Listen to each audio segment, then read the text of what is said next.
Well, thank you very much, and welcome to G1. Thank you. Welcome to G1 Global, and thank you very much for choosing this breakout session.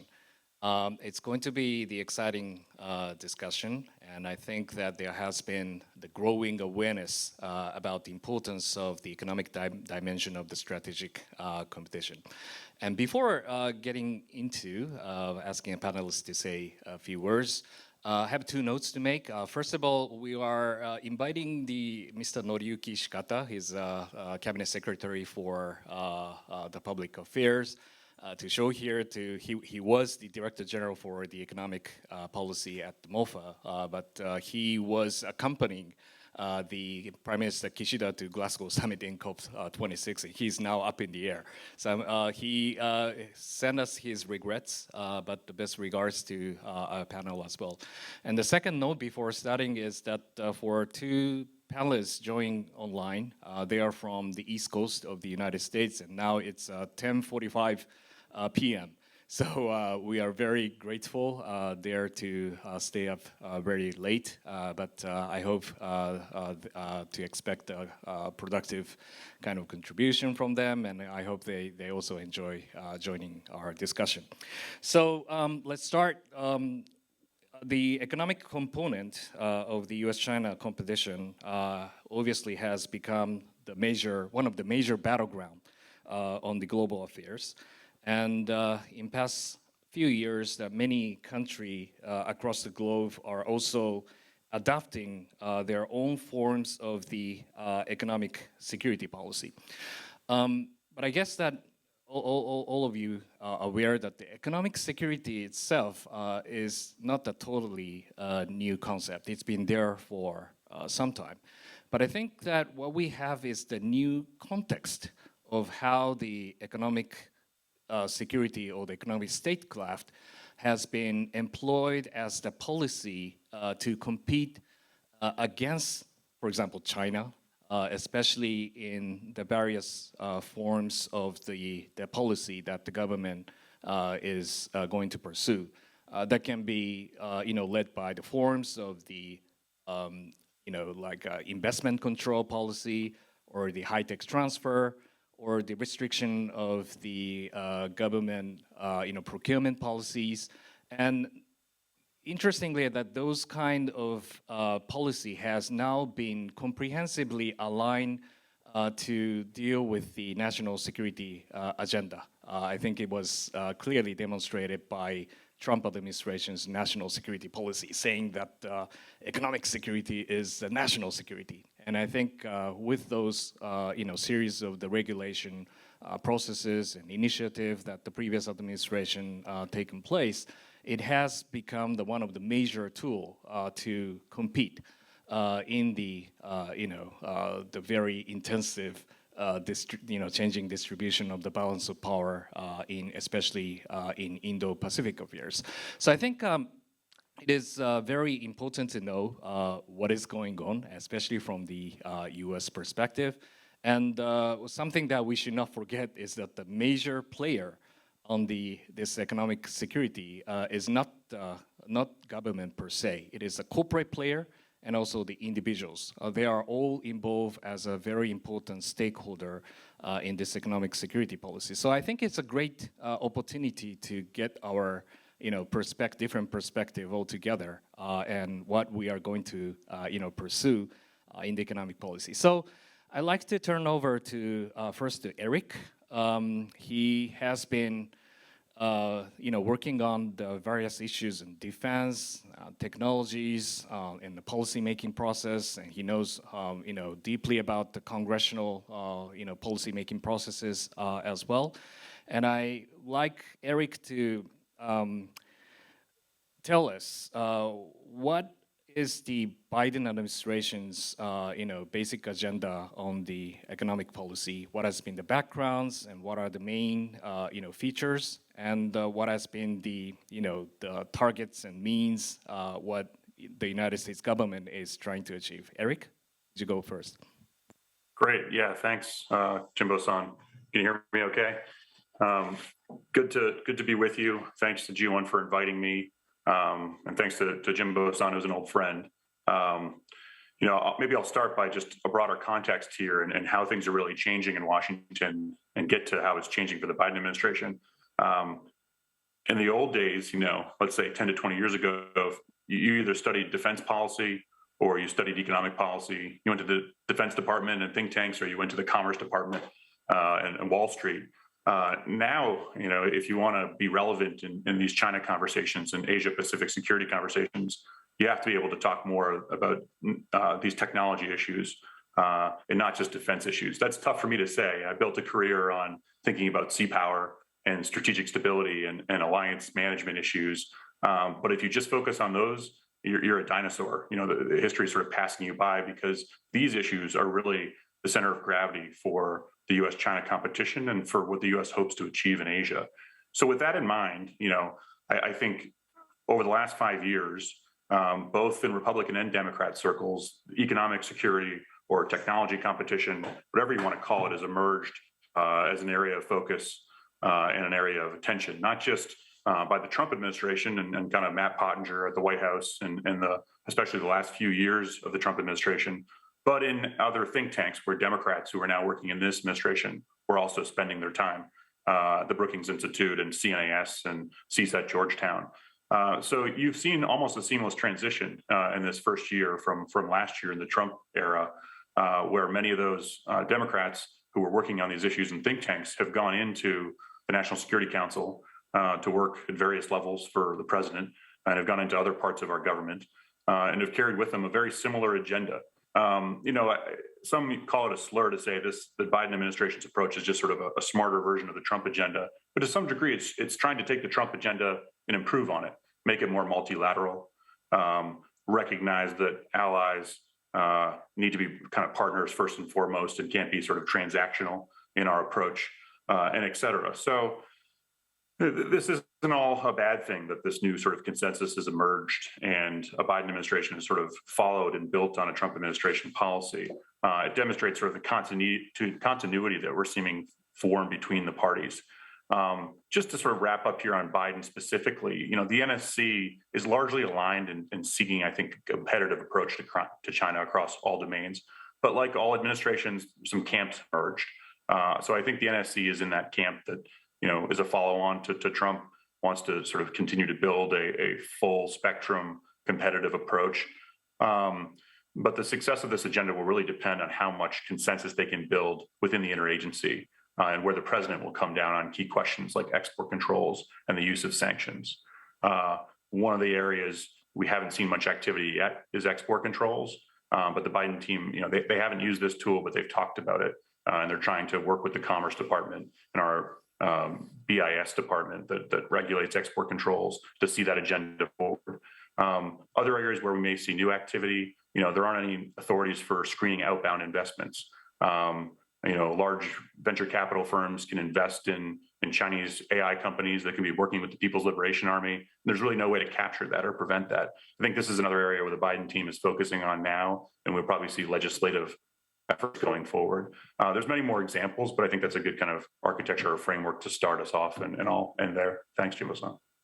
Well, thanks, Eric, for that excellent starting off comments. And I think that there has been the dynamics of the convergence of the different executive branches and the sectors trying to merge their policy, how they can really effectively conduct the economic security policy in the different fronts. So over to you, Christina. You've been written extensively on the causal relationship between international relations and commerce, global architecture on the economy. From your perspective, how do you evaluate, what's going on in the United States in terms of promoting this economic security policy from your perspective? Thanks, Ken. It's great to have a chance to talk with you all. And I'm glad you laid out at the beginning about how the tradition of economic statecraft goes way back. And so, of course, as a scholar, I've been very interested in this long trend of allies trade more with each other. And countries have long been concerned and imposed export controls on technology trade. And so in the Cold War, the concerns about Soviet Union gaining access to technology led to an elaborate coordination mechanism. And we had separation of economic relations.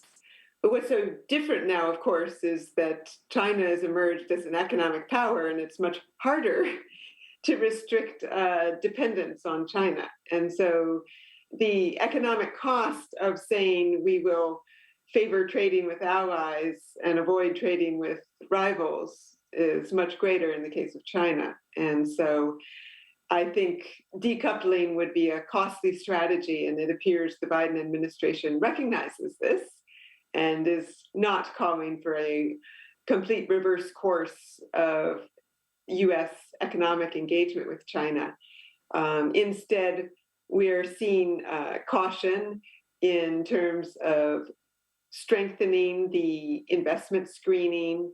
And so CFIUS, the screening procedures for investment, has been given notice from Congress that it shall give even more attention to the cumulative control that can be built up by small investments and critical supply chains. And so there's a greater scrutiny that is being imposed on investments in the United States. And I think complementing this is, of course, greater support for the development of US industries. And so just as we think of balancing as a military strategy, if we're thinking of economic strength, we also have balancing where the US needs to build up its own strength. And certainly we see the Biden administration working on more industrial policy, if one can call it this, investing in semiconductors. And we're also seeing some interesting steps where the Pentagon is spending to invest in rare earth mining, because this is, of course, a critical material that has a large share of production in China. And so there's a new sense that any critical material for everything from military hardware to electronics that we rely on should not be completely provided by China. And so there has been this increasing sense of strengthening domestic production. Will this lead to an inward-looking policy that is, closing borders? I don't think so. I see a pairing of investment screening and build national subsidization of production with an outward-looking strategy, friendshoring, where if you can't produce everything at home, you may try to have your supply chain diversification be working with Australia, Japan, Europe, to make sure that across your democratic allies there is security. And so we've seen this very conscious effort to coordinate on issues with allies. And there's also simple policies to try and gather more information about where's their vulnerability. And so I think that the Supply Chain Disruption Task Force is a good whole of government effort by the Biden administration to try and look at everything from the technical details of where there can be holdups in supply chains, as well as the critical national security issues when they affect industries of vital importance for economic and defense security. This issue about retrenchment, but complemented with outward engagement, is just so critical. And so that's where the Restore American Leadership Abroad is important, that the Biden administration is complementing its strategy for greater national provision with reaching out to say it's willing to negotiate with China on another round of trade reform, working with the WTO Director General Okonjo-Iweala. Europe has now worked out some of its disagreements with the United States, and so that's really a progress. If we're going to see a coordination among allies to have a joint approach to reform of some of the concerns with possible China technology expropriation or excess subsidization of industries that are competing with the United States. Any approach that's going to take on these hard issues needs Europe, Japan to be joining the US. And so these efforts by the Biden administration to reach out to allies are really critical. Well, thank you, Christina. You've touched upon numbers of issues, and I think I would like to come back to explore the alliance and alignment component specifically on the later stage.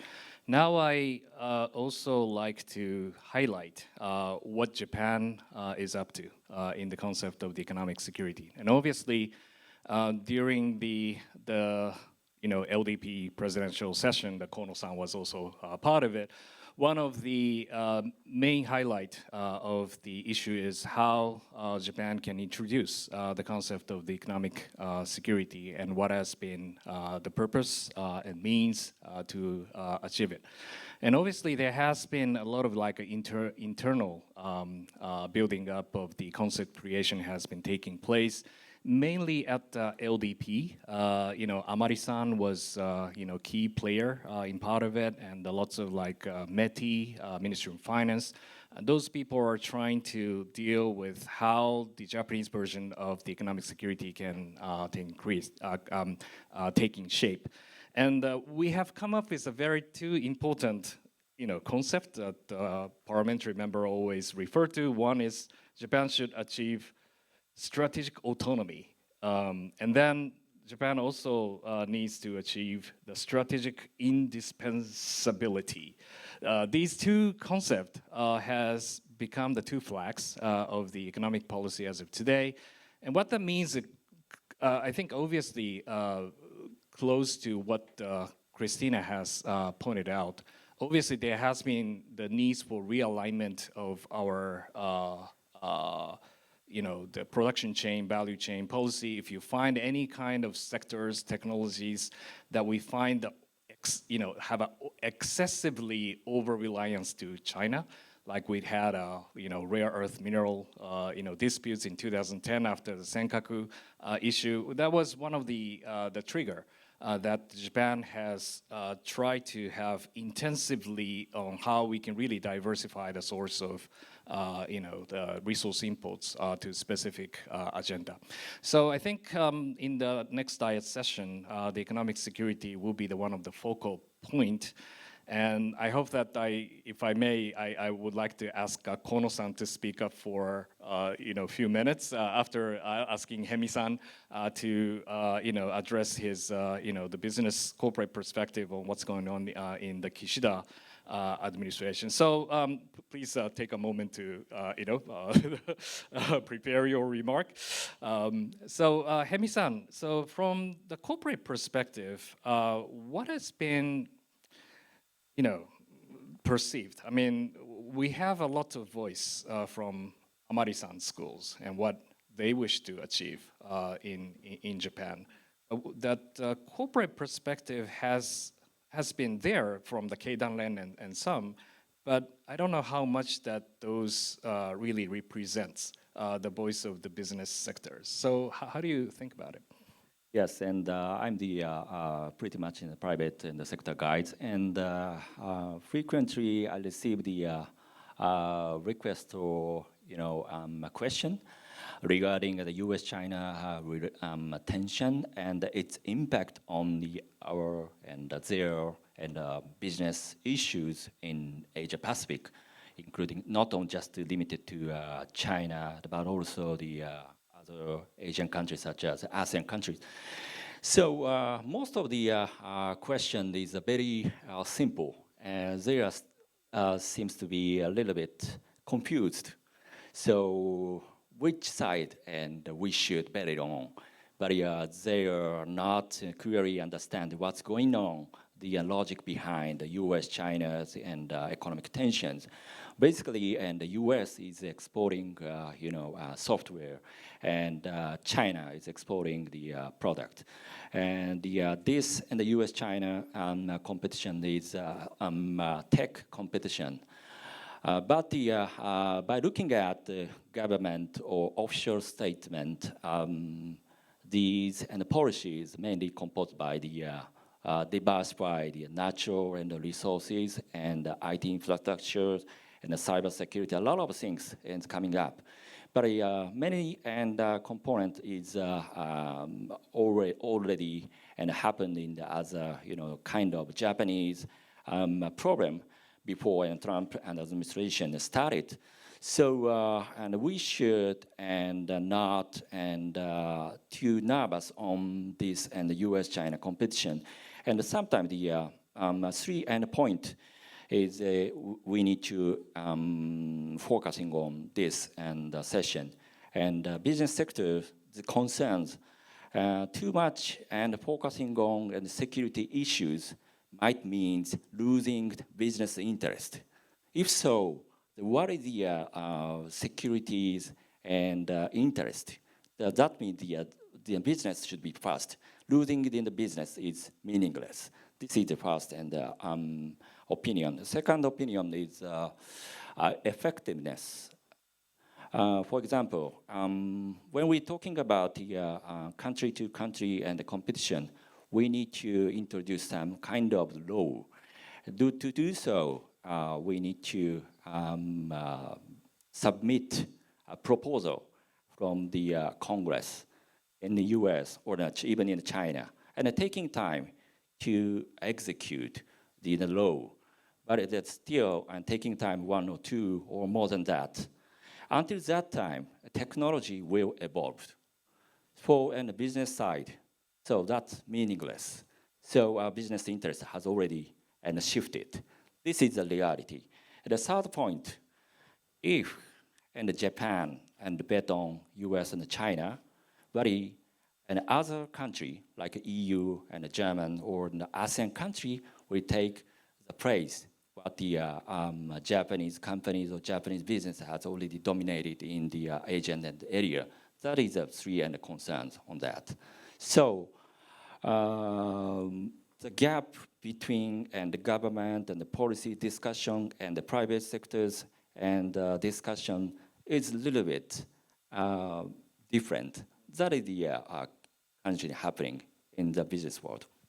That's great, and I think it's a perfect timing to ask unconventionally to Kono-san sitting here in the floor. And I really like to know that what has been the internal political dynamics to take up the issue of the economic security, and there has been whether there has been a consensus among those LDP leaders that this issue is the issue to be explored further in the months to come. And what's your personal take on the economic security as well? Well, thank you. Well, we have experienced rare earth issue several years ago, and we saw China doing similar thing to Norway salmon, Taiwan banana, Australian coal, and all those things. So strategic autonomy or strategic indispensability are important, and well, we were not able to import masks last year, so that kind of thing. So China risk is there. I guess everyone could agree on it. But the issue is then, can we write explicit rules for the private companies to follow? That's number one. And then if Japan tried to divest or relocate supply chain out of China, and if the cost goes up, would US, Europe, other country follow, or is Japanese company only one who get less benefit out of this? There are a lot of issues like that who need to be answered. So it's easy to say the economic security is important and there's a China risk. Yes, everyone agree on it. But when it comes down to the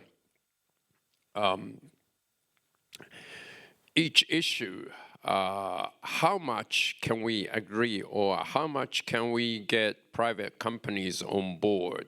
Are we going to write law with penalty, or should we ask Keidanren to consider some options, things like that. And in the short term, there are some supply disruption like semiconductors or other natural resources and other things. Is it the right time to do this? So there's a lot to be discussed. And yes, we need to think of this as a strategic concept. But in reality, it's not that easy. And so there are a lot of issues need to be discussed. Well, thank you, Kono-san, for your very valuable remark on these issues. And I'd like to ask Eric on this issue. And I think you've heard a lot from some kind of, the difficulty in converging the interests between the politics and the business sectors. Everybody can whether be on board on this concept of the economic security. And could you also explain what has been the situation in the United States? You think that U.S. has achieved like a higher level of the convergence among those different sectors to have like a consensus on how much they can really proceed its own economic security, or you still find that the greater divergence even in the U.S.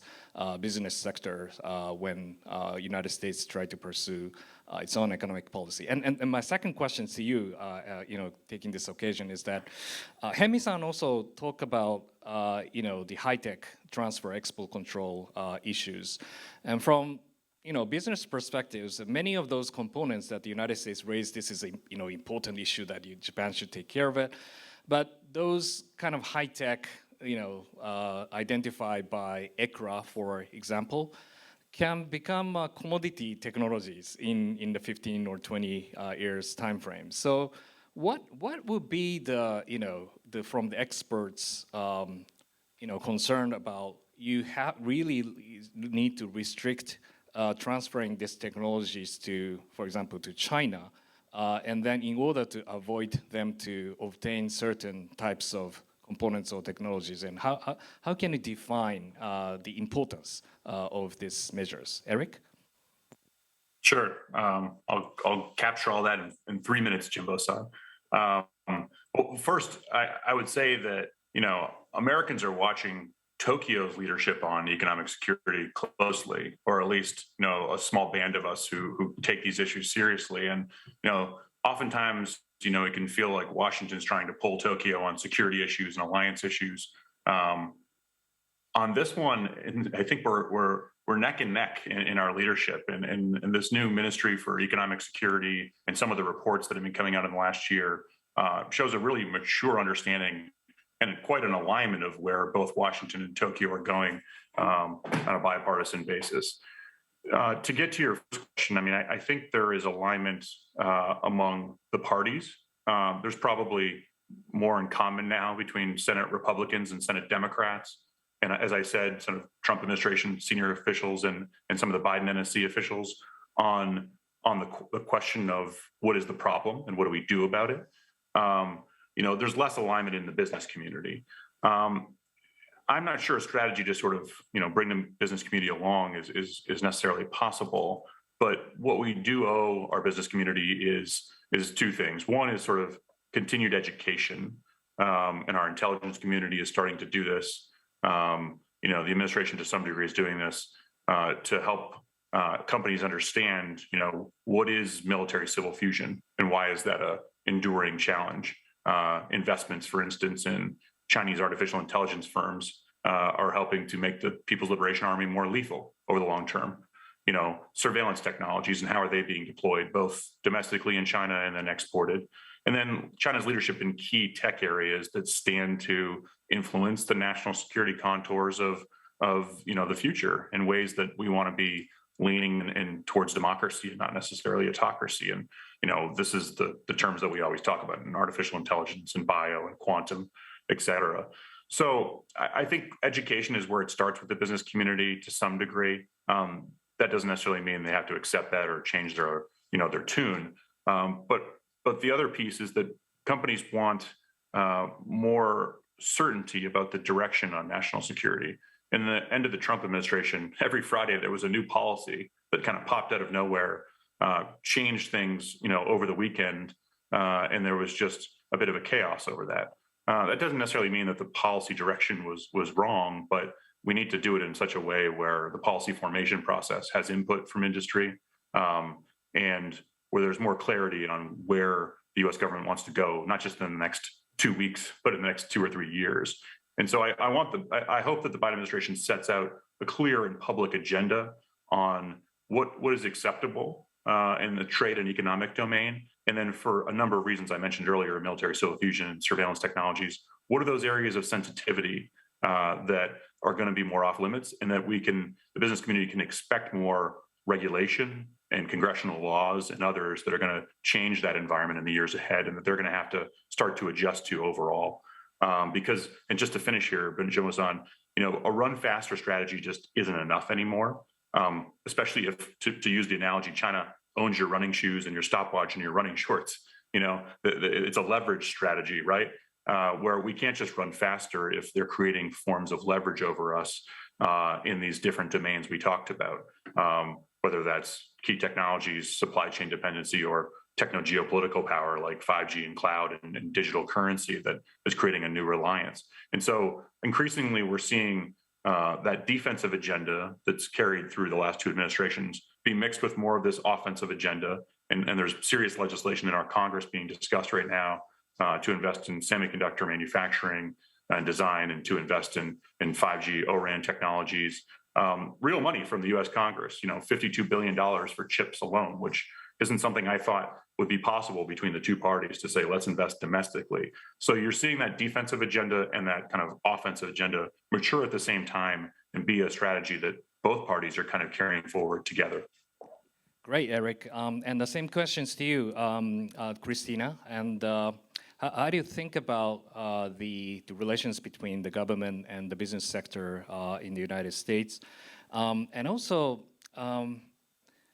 especially on your perspective, if you try to go through the path that economic security will be consolidated as the practice of each government? Obviously, you mentioned about the U.S.-Japan, alignment component and alignment among those like-minded states. Are we going to have more like a divided, like an ecosystem among those G7 plus country versus authoritarian states? And is that what the economic regionalism or regional architecture that we're going to have in the future? Are we all, looking at the same direction in coming like 10 to 15 years? How do you think about this? Thanks. I think that it's really important to think about where to draw the line of exclusion of technology, where it's only accessible to the United States and its close allies. And that must be kept to a very minimal, clearly national security and justified by a rigorous review process.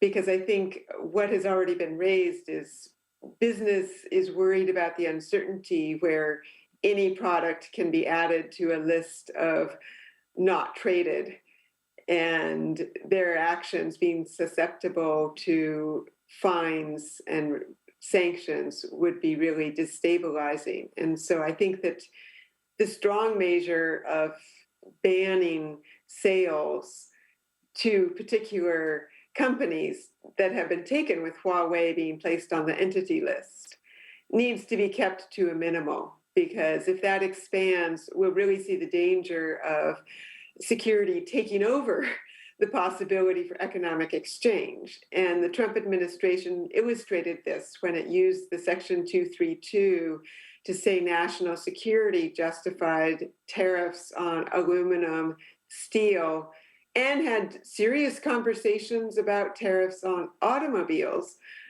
all being justified as national security. And that just shows how possible it is for it to extend in a way that really shuts down all trade. And that doesn't benefit national security. It only will lower our economic growth and raise distrust with other countries. And so I think it's very important that this effort to pay attention to critical industries achieve a rigorous review process.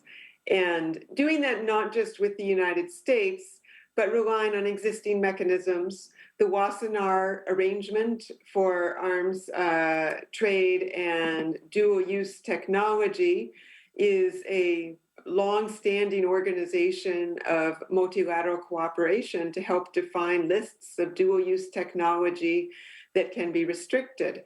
It's actually very interesting that in 2013, it was the British and French government that added intrusion software and IP network communication surveillance systems to the list of technologies that the Wassenaar arrangement would be governing and help governments to coordinate. And that was very much about the fear that these surveillance were being used against civil opposition groups. And so it's not just about the fear of national security violation, but within state human rights violations. So we have a whole tradition of arms control, dual-use technology control, and as long as you're transparent and keep it to a minimal, it doesn't stop business. And hopefully that can be maintained even as we're seeing a lot of nationalism and talk about binational. And, you know, if we can keep it to a specific company and a specific technology, but not labeling an entire country as being on a list of do not trade, do not allow investment, that'll be a better process. Well, thank you very much, and I agree with you. And every time I talk with, METI, Kedan Ren, and they repeatedly say that don't be too intimidated by the concept of the economic security, because the business is going on, and Japanese companies are making profits by investing in China. There are 15,000 Japanese companies now operating in mainland China, and many of them are making profits. And when you look at investment return rates in a global scale, Japanese company address like 5 to 6% in average, but in the China itself, I think Japanese company gets the more than 16% of the investment return rates. So that really represents how much that the Chinese market weighs a lot in our business planning for the Japanese sectors. And I would like to come back to Hemi-san about these perspective as well. And something that also I get from those METI Kedanren is the fact, I also like to come back to Eric in a few moments, is that whenever talk about the alliance, component, let's coordinate our policies together. But whenever the Department of Commerce filed the entity list, it comes very unilaterally. Now that the 30 companies are at it, and you really have to pay attention to that. And Department of Defense also tried to set the list of the civil military components of the Chinese company, and asking the United States investor to withdraw from that. And those sorts of very important decision came across rather unilaterally without prior consultation with the Japanese counterparts. And I think those kind of process should be realigned whenever we try to seek for the coordinated position on how we can really engage and also compete with China. So Hemi-san, back to you. Again, that all the business corporate sectors are behaving in the expanded value chains in Asia Pacific, and then how do you think that the business sector will try to manage what Eric and Christina mentioned about there has been emerging offensive defensive components, but the business has been robustly going on. And what would be the solution on this? Right. And as Eric-san mentioned, and the certainty is very important for doing the business. At the same time, the uncertainty is a super and the risk for a business side, also and a cost for business. That's the basic principle to understand the doing the business in the world and in the domestic as well. And I'd like to mention the one story and the company and who run the business in China. They are talking about the U.S.-China risk, but they are asking a lot of questions. The issue is not necessarily related to U.S.-China relation. The issue is coming from labor cost in China or industry policy changes and from traditional and car and industry to shift to EV. This is not related to U.S.-China and issues. But the private sector's guys sometimes misunderstood the government messages. That is one and problem currently happening.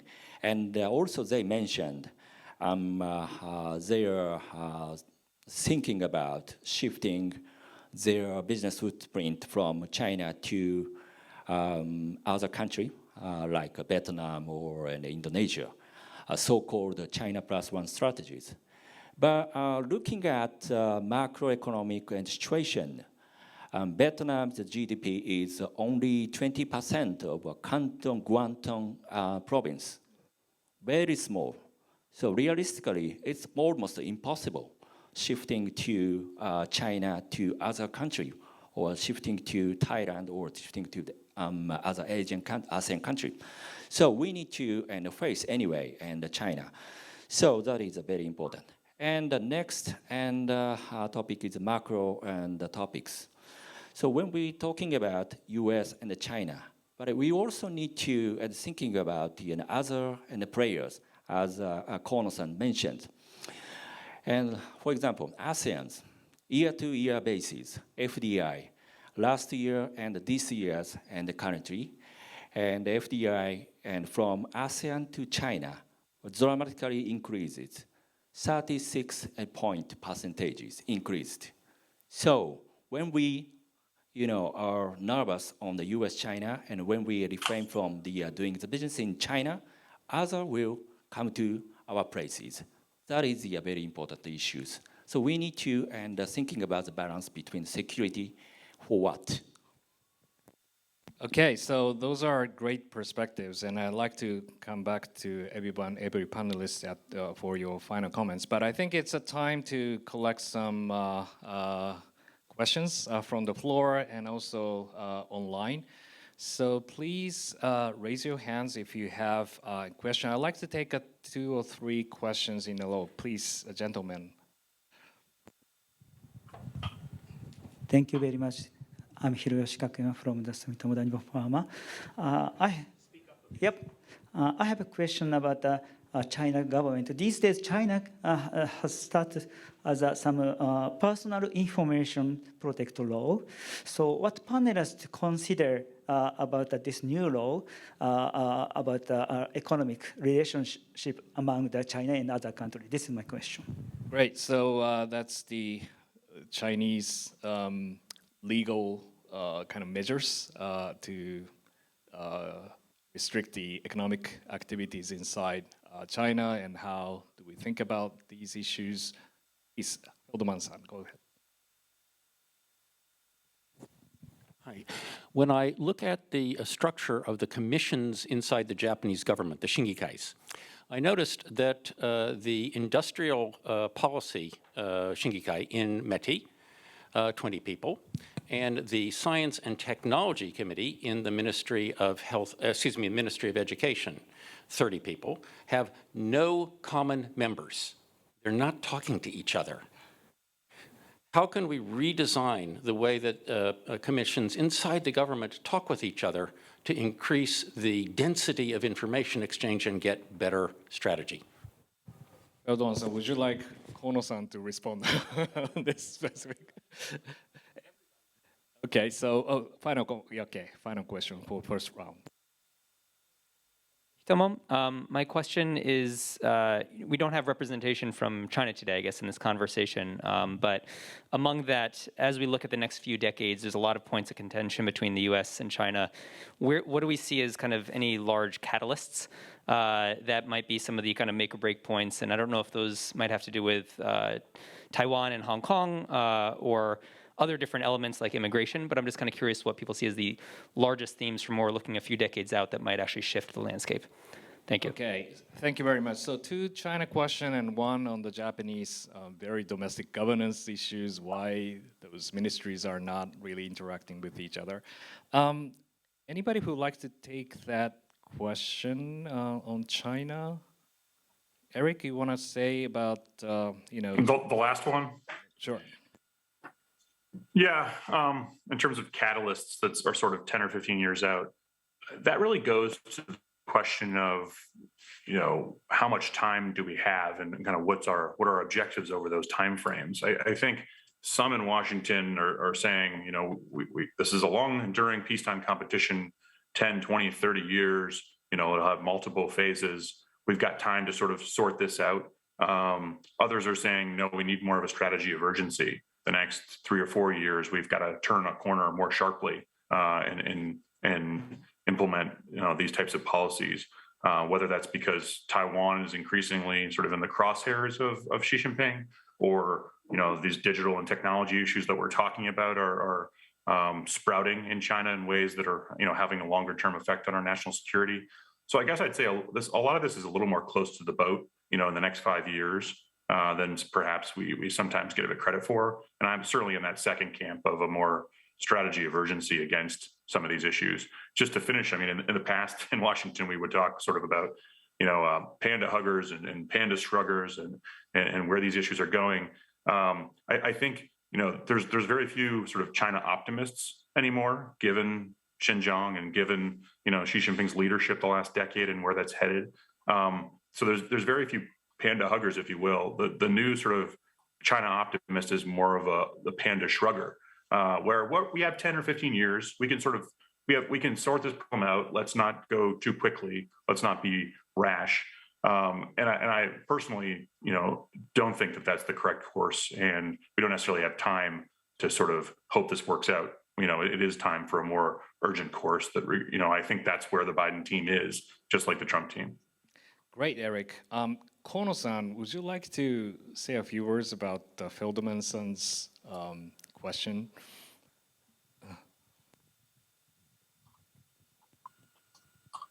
Why we are not talking to each other? This is actually a political-led issue. It's not it hasn't come up from the ministries. It came out of a LDP. So there has not been coordination among the ministries, I think. And there hasn't really been coordination between the government and business. So it's, well, we all agree that this is an issue, but how are we going to go from A to point B? There's no consensus. So there's a lot to talk about before we take much action. I think that's what it is. So we will be talking among ourselves, and the government will be talking among the government, I think. So this is just a starting point. And creating a minister in charge of this was a very political action. It was like former Prime Minister Suga decided to do the digital agency. For the Prime Minister Kishida, this is a similar issue. But for the creating digital agency, there's no opposition. There's no conflict. But on this issue, there's a lot to be coordinated. So it will take some time. Great. And I think that, as Feldman-san mentioned, that there's a strange budget, locates to strange ministries, including those science and technologies and former JAXA, the space kind of research and developments are under, control of the Ministry of Educations. And now I think that with the political initiative, those have been at least utilized for the larger purposes. And I think that's where the national security strategy, like umbrella type of the comprehensive strategy, takes a huge role if we are not really ready for the major restrictions of those executive branches that we have. And on the question of the Chinese internal law, and I think that can be said as a major obstacles for the business activities for foreign direct investments. And that's what Trump administration has a list of lining ups and how those internal measures and the Chinese unique business practices have been creating a lot of troubles for the foreign investors like US and Japanese companies to play its own roles. Although we are making profits, but in terms of how they can really continue to make profits in over the decades, those kinds of the forced tech transfer issues, forced like a data transfer issue, localization issues, can be the things that really destructs the business practices among us. And everybody try to take a tit for tat type of internal kind of restriction processes. That's where that the global business can be really divided. It is not decouple of the region, but it's a decouple of the company, because they have to be some company USA and company China has to do a completely separate running of the business, and that's I don't think it's a healthy things for the global companies like we have. So why don't we have a next round? So we have 7 minutes. Please go ahead. And okay, so all right, please go ahead. Yeah, thank you. My name is Carola Japke and I come from Tejan. I'm just wondering if the duality is already something of the past, because China for 2 decades very smartly invested into like the new Silk Road, or in many countries in Africa, even in Europe. And the dependency on China for these countries is quite high. So my question is, what are the countermeasures of the so-called Western world to gain back trust of these countries to lose the grip on from China to these countries? Okay, that's first question. And second question, please go ahead. And I think this will be the final. My name is Toru from Tokyo. My question is about Japan's behaviors. As Hemi-san said, Southeastern Asian countries increase FDA in China, and Germany seems to be increasing investment in China. But Japan always extremely react. Oh, this happens, we will withdraw. So my question is, how Japan changed the behaviors to take action nicely? That's my question. Okay, so let's take those questions, and I'll first ask to Hemi-san on these 2 questions. For the first question, first of all, I'd like to answer to the gentleman's question. So Japanese and the reaction is, your question is a little bit related to Feldman's question. So Japanese private sectors should have known unknown, meaning, so when we're talking about industrial issues in Japan, so that is a pretty much domestic agenda. But when we come out from the Japan and discuss the issues with the executive and the Japanese executive, so most of the executive doesn't know the realities. But on the other hand, like American Chambers of Commerce and other ethnic Chinese and business communities are developing a lot. They exchange the information among academic side and policy side and investment and manufacturing side, frequent a lot since last 20 years, not just limited to so-called kakyo. But these interesting figures, ISEAS and Singapore Institute announced every year. So 90% of ASEAN country or ASEAN company concerned about Chinese and securities and threat.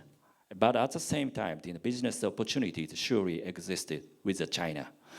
So this type of realistic view is very important, and to do a business and to do a business balancing with the securities. That's a kind of wisdom. So unknown is the first step for us.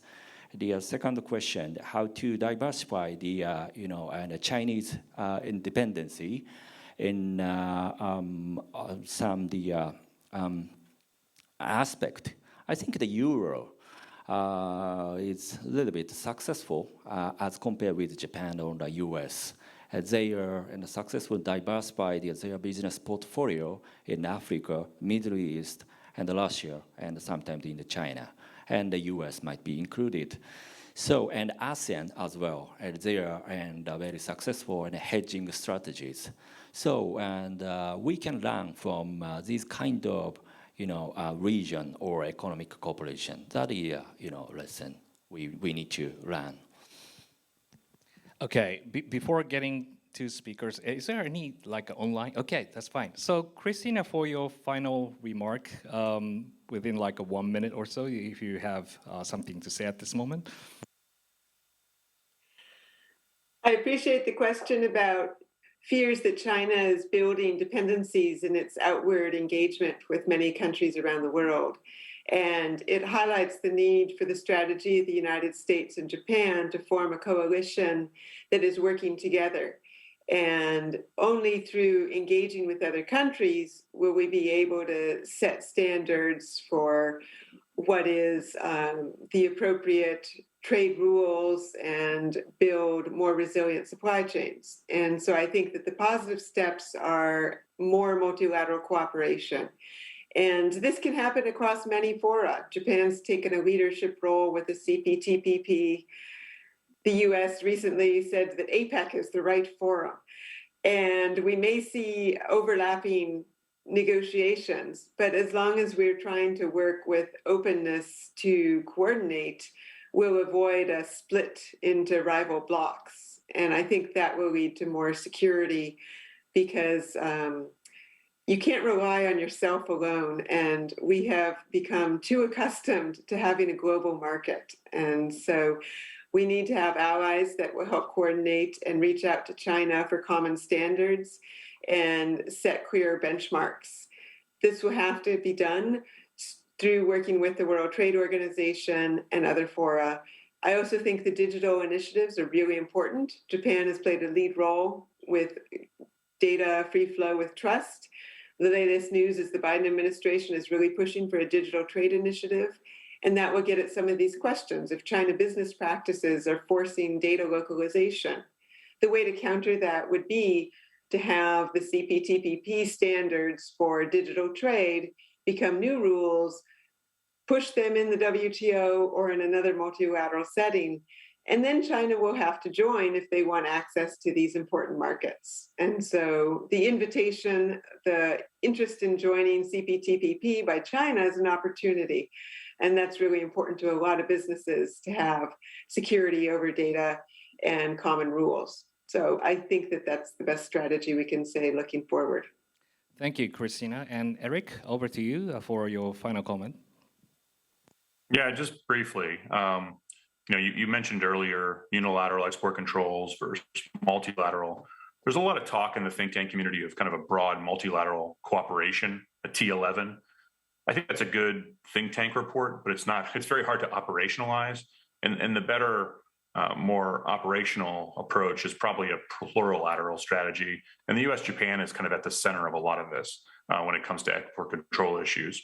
The US and Japan on semiconductors could be working with the Netherlands on tooling equipment. They'd be working with the Taiwans and the South Koreans on more of a quadrilateral approach to semiconductor investment and restriction. There's kind of a wealth of opportunities, but it really comes in the area where countries have these core issues, and it's not broad T11 type cooperative efforts, but it's more T3, T4 efforts where, again, the US and Japan are kind of at the center of those opportunities. I know we're short on time, so I'll just end there. Thank you very much, Jimbo-san. Thank you very much, everybody, for keeping your time. And now I really need to conclude this session in a minute. But before that, I would like to thank everybody for attending this wonderful session. I really enjoy hosting this event, and I hope that the audiences and the listeners on the internet felt the same too. And especially for two panelists from the United States, and I hope you have a good night. It's very late at night, but please, join again to the future G1 Global event as well. So I'd like to thank all the panelists, and please join me by thanking them.